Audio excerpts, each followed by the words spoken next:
శివాయ గురవే నమః. విశ్వావసునామ సంవత్సర మిథున రాశి ఫలితాలు. మృగశిర నక్షత్ర 3-4 పాదములు, ఆరుద్ర నక్షత్ర 4 పాదములు, పునర్వసు నక్షత్ర మొదటి 3 పాదములు కలిపితే మిథున రాశి.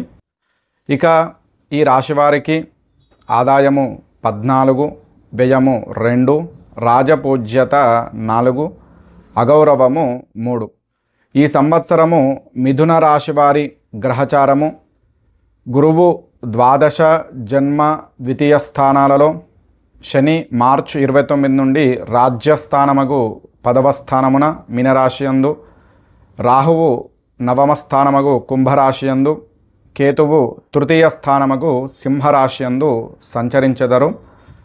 గురువు సంచారం కారణంగా మిథున రాశి వారికి కొంత ఇబ్బందులు వచ్చే అవకాశము ఉంది. ముఖ్యంగా మే నెల నుండి డిసెంబర్ నెల వరకు మిథున రాశి వారికి తీవ్ర ఇబ్బందులను ఎదుర్కొంటారు. వృత్తి ఉద్యోగాలు చేసేవారు ఆలస్యంగా అభివృద్ధి చెందుతారు. ఆకస్మిక ధన నష్టం కలిగే అవకాశం ఉంది. నిర్ణయాలు తీసుకునే విషయాలలో సరిగ్గా తీసుకోలేకపోతారు. ఇక శని ప్రభావంతో మిథున రాశి జాతకులకు కొన్ని ఇబ్బందులు వచ్చే అవకాశం ఉంది. చేసే ప్రతి పనిలోనూ వ్యతిరేక ఫలితాలు రావచ్చు. కొత్త పనులు ప్రారంభించకుండా ఉంటే చాలా మంచిది. ఇక రాహువు మీనరాశి సంచారంతో మిథున రాశి జాతకులకు కలిసి వస్తుంది. ఈ సమయంలో కొంత విందులు వినోదాలలో పాల్గొంటారు. కుటుంబ పరిస్థితులు సంతృప్తికరంగా ఉంటాయి. ఎప్పటి నుండో పరిష్కారం కాని సమస్యలు పరిష్కారం అవుతాయి. ఇక కేతువు కన్యా రాశిలో సంచారం చేయడంతో మిథున రాశి జాతకులకు కూడా ఆ ప్రభావం పడుతుంది. కేతువు వల్ల కూడా మిథున రాశి జాతకులు ఇబ్బందులను ఎదుర్కొంటారు. ఈ సమయంలో మిథున రాశి వారు జాగ్రత్తగా ఉండాలి. సోదర వైరము కలిగే అవకాశము ఉంటుంది. విద్యార్థులు కష్టపడి చదివితే కానీ పరీక్షలలో పాస్ అగుట కష్టము. అతి కష్టం మీద 2వ ఛాన్సులో పాస్ అయ్యే అవకాశం కూడా ఉంటుంది. మంచి మార్కులు రావచ్చును. ఉద్యోగస్తులకు ట్రాన్స్ఫర్లు వచ్చును. తాత్కాలికంగా పనిచేసే వారికి పని ఒత్తిడి వలన మనశ్శాంతి ఉండదు. అధికారుల వలన ఇబ్బందులు ఏర్పడతాయి.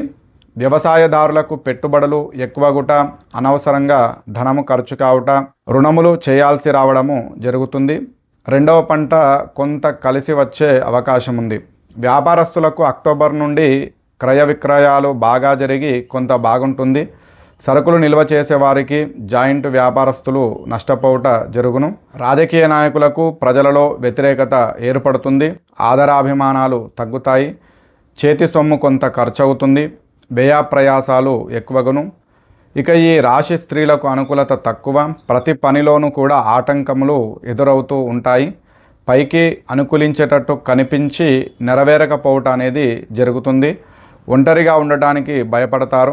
వివాహం కావలసిన వారికి అనుకూలమైనటువంటి సంబంధాలు వచ్చినట్టే వచ్చి తప్పిపోతాయి. ఉద్యోగంలోనూ కుటుంబంలోనూ సమస్యలు ఏర్పడతాయి.